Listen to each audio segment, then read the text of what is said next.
আমাদের বাড়িতে একটা বিড়াল আছে, নাম তার মফিজ।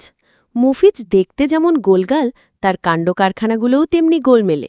তবে গত সপ্তাহে সে যা কাণ্ড করল, তাতে আমাদের হাসতে হাসতে পেটে খিল ধরে গিয়েছিল।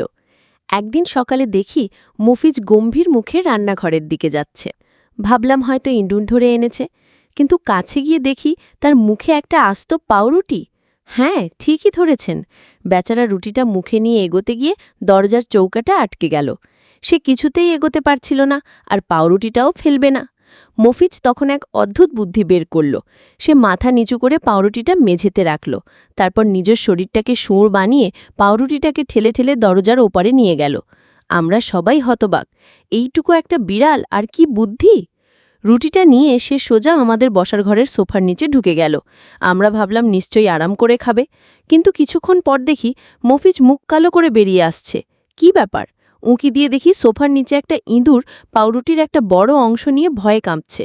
মফিজের মুখের অবস্থা দেখে মনে হচ্ছিল সে যেন বিশ্বযুদ্ধের ময়দান থেকে হেরে ফিরেছে। সেই থেকে মফিজ যখনই কিছু চুরি করে, সে প্রথমে নিশ্চিত হয় যে আশেপাশে কোনো ইঁদুর মামা আছে কিনা, আর পাউরুটি দেখলে তো সে এখন 3 হাত দূরে থাকে।